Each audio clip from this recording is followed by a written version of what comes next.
Footpath भी घेर लिया, सामने वाला फुटपाथ भी घेर लिया।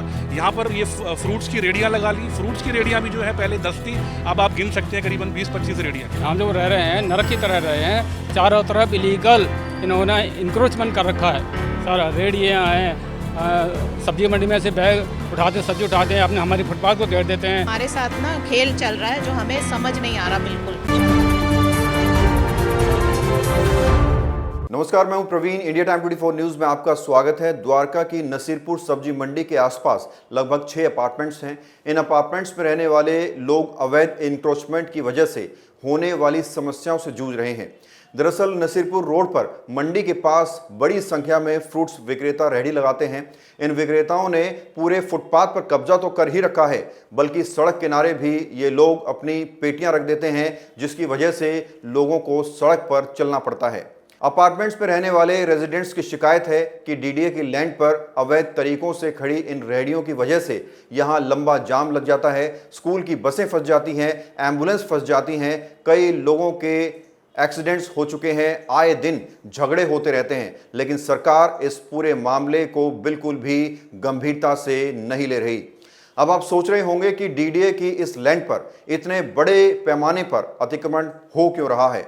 दरअसल ये पूरा खेल उगाही का है। यहाँ उगाही माफिया सक्रिय है, जो हर रेडी वाले का ध्यान रखता है, साफ सफाई के नाम पर अवैध वसूली करता है, जिसकी वजह से इन फ्रूट्स वालों को लगता है कि इनसे ना तो सरकार कुछ बोल सकती है, ना पुलिस कुछ कहती है, और ना ही एमसीडी इन्हें यहाँ से हटा सकती है, क्योंकि ये लोग तो रोज इसका भाड़ा दे रहे हैं, रोज ये किराया दे रहे हैं।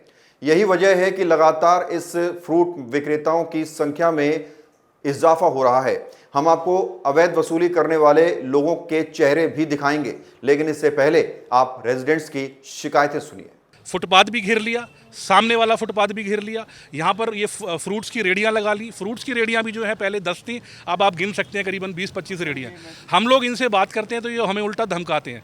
और सिर्फ रेडियाँ ही नहीं है, उसके अलावा कम से कम एक शोरूम से भी ज़्यादा ये पेटियाँ रख के यहाँ बैठे होते हैं। हम लोग सुबह अपने बच्चों की बसेस आती हैं, यहाँ पर जाम लग जाता है। हमारे सिक्योरिटी गार्ड अगर यहाँ पर किसी को हटाते हैं तो वो इनको मारने के लिए तैयार हो जाते हैं। EIL अपार्टमेंट में हूँ मैं। यहाँ पे सर नरकीय जीवन है हमारा। यहाँ पे हम जो रह रहे हैं नरक की तरह रहे हैं, चारों तरफ इलीगल इन्होंने इंक्रोचमेंट कर रखा है। सारा रेडियाँ हैं, सब्जी मंडी में से बैग उठाते, सब्जी उठाते हैं, अपने हमारी फुटपाथ को घेर देते हैं। वहाँ से बहन बेटियों को निकलना मुश्किल हो जाते हैं। और वहीं पे इवन शराब भी पीते हैं। ये एक रेडी वाला है, वहाँ पे छोले लगाता है, सुबह को भी दोपहर को भी वहाँ शराब भी पी जाती है वहाँ पे। और अगर कुछ कहते हैं तो गाली गलौज करते हैं। माता बहनों के लिए निकलना दूभर हो रहा है वहाँ से। यहाँ पे बस है, रोड इतना ख़राब है, ये रात को यहाँ जैसे टैंक चल रहा हो कहीं, ऐसी आवाज़ आती है, रात को नींद खुल जाती है तो फिर नींद नहीं आती है। इलीगल रोड, इलीगल है सब, क्योंकि पूरे रोड में ही सारे मतलब फ्रूट्स की मोमोज ये सब लगे हुए हैं। और ये एक तो सब्जी मंडी सामने है, मतलब आने जाने में बहुत तकलीफ़ होती थी। जैसे कि गाड़ी निकाल, शाम के वक्त कैसा नज़ारा तो यहाँ का बहुत ही ख़राब है। एक तो बारिश जब हो जाती है ना तो और भी नज़ारा ख़राब हो जाता है, पूरा रोड पानी से भर जाता है। आप देखिए, हमारे EIL के सामने जितना फुटपाथ है उसको MCD मना करती है, कहती हम नहीं इसको साफ़ करेंगे, मंडी वाले इसको साफ़ करेंगे। आप बताओ मंडी वाले क्यों वो एरिया को साफ़ करेंगे। ये एक बड़ी अजीब सी हमारे साथ ना खेल चल रहा है जो हमें समझ नहीं आ रहा बिल्कुल बहुत। और मंडी के पीछे अगर आप जाएंगे तो इससे भी बदतर हालत है। देखिए, शायद तो ये कहीं ना कहीं these are very influential persons, और ऐसी डेवलपमेंट जो है बगैर पॉलिटिशियंस के सपोर्ट के नहीं हो सकता है। यहाँ सफाई के लिए जब हम MCD से बात करते हैं, मैं बिल्कुल नाम लेके बोलूँगा कि MCD के इंस्पेक्टर यहाँ पर एक उपाध्याय हैं। वो जब आते हैं तो वो कहते हैं कि आप सफाई के लिए मंडी के प्रधान से बात करिए। मैं बड़ा सरप्राइज्ड हूँ कि मतलब MCD के किसी इंस्पेक्टर लेवल रैंक के आदमी से अगर बात करो, सस्पेंड कर देना चाहिए MCD को। अगर ये MCD के बड़े सीनियर अधिकारियों के पास ये वीडियो अगर जाएगी तो ऐसे अधिकारियों को तुरंत प्रभाव से सस्पेंड कर देना चाहिए। यहाँ पर सफाई के लिए हम मंडी वाले से बात करेंगे, ऐसा मतलब MCD का इंस्पेक्टर कह रहा है ऑन रिकॉर्ड। उसके बाद हमने करीबन 1 साल हो गया यहाँ फेडरेशन के बेसिस पे दिल्ली पुलिस में भी लेटर दिया हुआ है, पर अभी तक कोई कार्रवाई नहीं हुई। दिल्ली पुलिस, MCD, DDA से मैं ये गुजारिश करूँगा कि मतलब ये वीडियो देखकर कुछ अपनी आंखें खोलें और कुछ काम करें। मंडी के बाहर का जो एरिया है वो प्लीज़ कृपया साफ़ कराएं। ये अनिल जी बिल्कुल ठीक कह रहे हैं, यहाँ बड़ी प्रॉब्लम्स है। ये एक तो ट्रैफिक आप देख लो कैसे जाम हो जाता है, शाम के टाइम तो और जाम हो जाता है। ड्यूटी रेडी लगी चारों तरफ, पूरे लोग खरीदते हैं, सारा जाम यहाँ लगता है। इतनी मुश्किल होती है, रोड आप देख रहे हैं। बाकी अनिल जी जो आप बिल्कुल सही बताया, कोई इस पर ध्यान दे नहीं रहा। शाम के टाइम तो यहाँ पे इतना बुरा हाल होता है, दशरथपुरी से लेके यहाँ तक पूरे एम्प्लॉयमेंट यहाँ पे मोमोज वाले इतने खड़े होते हैं कि ट्रैफिक निकलना मुश्किल हो जाता है। बच्चों को पैदल निकलना मुश्किल है, लेडीज़ के लिए तो बहुत मुश्किल है। वहाँ पे लोग दारू पीते हैं और मोमोज़ की इतनी दुकानें लगती हैं कि पूछो मत हाल। कोई भी आए यहाँ से निकल नहीं सकता। कोई भी नया घर में कोई भी किसी के गेस्ट आता है, वो कहते हैं कहाँ रह रहे हो आप लोग, इस गंद में हम रह रहे हैं। बहुत जीवन हमारा खराब हो रहा है इस टाइम। जब इंडिया टाइम 24 न्यूज ने रेजिडेंट्स की शिकायतों को गंभीरता से लिया और रिसर्च की तो कई चौंकाने वाले खुलासे हुए। इस पूरे मामले पर सब्जी मंडी के प्रधान सचिन गुप्ता ने पहले ही साफ कर दिया है कि ये फ्रूट्स की रेहड़ियां मंडी के दायरे से बाहर हैं, हमारा इनसे कोई लेना देना नहीं है। एमसीडी और पुलिस की मदद से ये रेहड़ियां लगाई जा रही हैं, ऐसा मंडी के प्रधान का कहना है। इस पर हमने क्षेत्र के पार्षद नरेंद्र गिरसा का भी पक्ष लिया, वो भी आपको सुनवाएंगे। लेकिन इससे पहले आपको बता दें कि इंडिया टाइम 24 न्यूज़ इस पूरे विषय पर कई दिनों तक रिसर्च करता रहा और हमारे कैमरे पर उन लोगों की तस्वीरें भी कैद हुई जो इन रेहड़ी वालों से अवैध उगाही हर रोज़ कर रहे हैं। इन रेहड़ी वालों से हर रोज़ हज़ारों रुपए का कलेक्शन किया जाता है। जो लोग यहाँ से उगाही करते हैं, आपको उनके नाम भी बताएंगे, आपको उनके चेहरे भी दिखाएंगे। लेकिन इससे पहले सुनिए क्षेत्र के पार्षद नरेंद्र गिरसा ने इस पूरे मामले पर क्या कहा है। क्या कहेंगे, ये जो फ्रूट की रेहड़ियां हैं, इसकी वजह से लोगों का कहना है कि बड़ा जाम लग जाता है, बच्चे बुजुर्ग निकल नहीं पाते हैं, पूरा फुटपाथ कवर हो गया है, सड़क के ऊपर से जान जोखिम में डालकर लोगों को निकलना पड़ता है। धन्यवाद प्रवीण जी, और आपने इस विषय को चुना, इसके लिए आपको बहुत बहुत धन्यवाद। इसको हम भी लगातार एमसीडी में उठाते भी रहे हैं और इस पर कार्रवाई भी होती रही है। अभी भी हाल फिलहाल भी एक लेटर लिखा गया है इसको डीसी को कि इस पर कार्रवाई की जाए। तो हमारी तरफ से लगातार प्रयास किया जाता है। दिक्कत यहाँ की एमसीडी जिस दिन ड्राइव चलाती है उस दिन पूरा यहाँ एक भी रेहड़ी नहीं मिलती। उस दिन एमसीडी का हो सकता है एमसीडी से भी यहाँ रिपोर्ट भी लीक होती हो, क्योंकि एमसीडी का भी एक प्रोसीजर है कि एमसीडी पहले पुलिस फोर्स में मांगती है, क्योंकि अगर कोई ऐसे कोई झगड़ा ना हो, कुछ ऐसी तरीके से वो ना हो, तो पुलिस फोर्स के साथ में जब भी यहाँ वो करती है उस दिन आपको एक रेहड़ी नहीं मिलेगी, उस दिन पूरा साफ़ हो जाएगा। और परमानेंट एमसीडी यहाँ ऐसा कोई व्यवस्था नहीं है एमसीडी के पास पूरी दिल्ली में किसी रोड पे एमसीडी कर्मचारियों को पूरा परमानेंट बैठा दिया जाए उसको रोकने के लिए।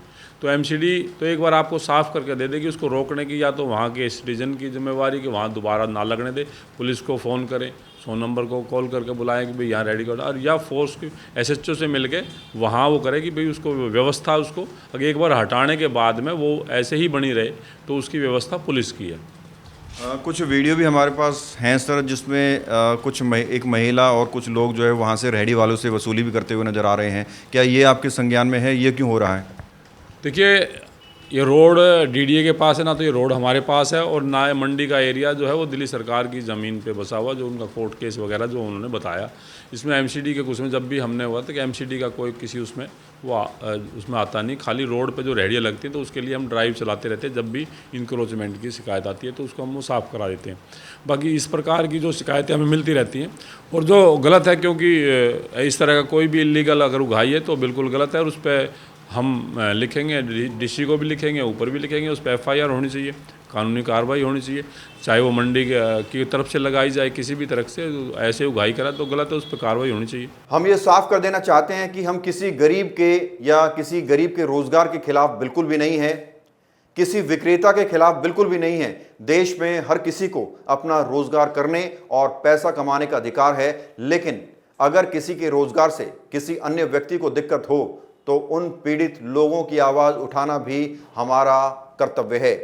अब लेंगे एक छोटा सा ब्रेक, और ब्रेक के बाद उन वसूली करने वाले लोगों के चेहरे आपको दिखाएंगे जो अवैध रूप से फ्रूट्स की रेहड़ियों से बड़ी रकम वसूल रहे हैं। जल्द लौटते हैं। भगत चंद्रा हॉस्पिटल विश्व की सभी आधुनिक और बुनियादी सुविधाओं से परिपूर्ण एक world class multi speciality hospital, Mahavir enclave Palam डावडी रोड पर स्थित साउथ वेस्ट दिल्ली का एकमात्र मल्टी स्पेशलिटी हॉस्पिटल, जहां 24 घंटे आपकी सेवा में उपलब्ध हैं वेल क्वालिफाइड डॉक्टर्स और हेल्पिंग स्टाफ। डॉक्टर CM भगत द्वारा स्थापित भगत चंद्रा हॉस्पिटल आपकी सेहत का ख्याल रखना ही इसकी प्राथमिकता है, वो भी अफोर्डेबल रेट्स में।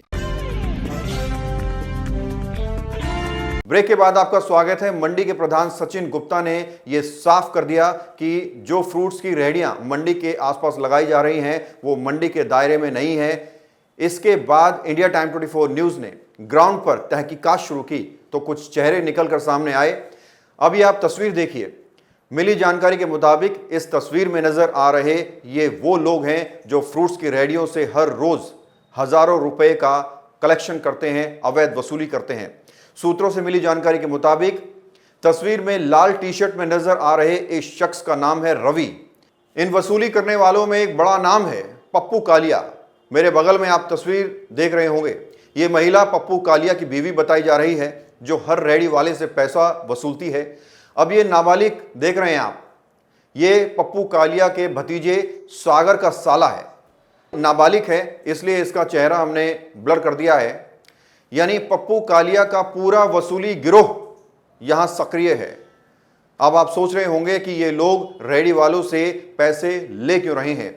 अगर ये साफ सफाई के नाम पर पैसे ले रहे हैं तो डीडीए की लैंड पर इनसे साफ सफाई कराने के लिए किसने कहा, यह एक बड़ा सवाल है। क्या एमसीडी के लोग हैं? क्या ये एसडीएमसी के लोग हैं? कुछ लोग दया भाव से भीख भी दे देते हैं। अगर ये लोग भीख मांग रहे हैं तो इनके हाथों में कटोरे क्यों नहीं हैं? क्योंकि भीख दया भाव से दी जाती है, लेकिन तस्वीरें देखकर ये लग रहा है कि ये भीख नहीं बल्कि अपना हक मांग रहे हैं। ये लोग सरकारी जमीन पर अतिक्रमण करने वालों से पैसे क्यों वसूल रहे हैं, इसका जवाब इन्हें आज देना चाहिए। अगर इन लोगों का कोई भी व्यक्ति इंडिया टाइम 24 न्यूज़ पर अपनी बात रखना चाहता है तो उनका हम लोग स्वागत करते हैं। इन लोगों को सामने आकर बताना चाहिए कि ये लोग किस चीज़ का पैसा वसूल रहे हैं, संविधान के कौन से अधिकार का ये इस्तेमाल कर रहे हैं। इन लोगों को इंडिया टाइम 24 न्यूज़ के कैमरे पर आकर बताना चाहिए कि सरकारी ज़मीन पर अतिक्रमण करने वालों से ये लोग पैसा क्यों वसूल रहे हैं। क्या ये एमसीडी के लोग हैं? क्या ये एसडीएमसी के लोग हैं? क्या ये सरकार के लोग हैं? कौन है ये लोग, कहां से आए हैं और क्यों ये पैसा वसूल रहे हैं? क्यों ये रेहड़ी पटरी वालों को बढ़ावा दे रहे हैं? इन सभी सवालों के जवाब इन लोगों को देने चाहिए। अवैध वसूली का ये काला कारोबार दिल्ली की लगभग हर मंडी या उसके आसपास चल रहा है। यही वजह है कि दिल्ली में इंक्रोचमेंट की दलदल बनती जा रही है, जिसकी वजह से भारी जाम लगता है, स्कूल की बसें फंस जाती हैं, एम्बुलेंस फंस जाती हैं। जनता के टैक्स के पैसों से बने फुटपाथ पर रेहड़ी पटरी वालों के कब्जे हो रहे हैं। एनक्रोचमेंट की वजह से बच्चों, महिलाओं और बुजुर्गों को सड़क पर चलना पड़ता है, जिससे आए दिन एक्सीडेंट्स हो रहे हैं। इंडिया टाइम 24 न्यूज़ लगातार आपको एनक्रोचमेंट, अवैध कब्जों और वसूली गिरोह से जुड़ी खबरें दिखाता रहेगा, क्योंकि हमारा मकसद भी दिल्ली को स्वच्छ रखना है और दिल्ली में जो टैक्स पेयर हैं उन्हें जो परेशानियां हो रही हैं उन परेशानियों से उन्हें निजात दिलाना है। इसलिए हम लगातार आपको इस तरह की खबरें दिखाते रहेंगे और आप तक सच पहुंचाने की कोशिश करते रहेंगे। खबरों में इतना ही। देश और दुनिया की बाकी खबरों के लिए आप बने रहिए हमारे साथ और देखते रहिए इंडिया टाइम 24 न्यूज़। खबरों से खबरदार रहने के लिए चैनल को सब्सक्राइब करें और प्रेस करें बेल आइकन।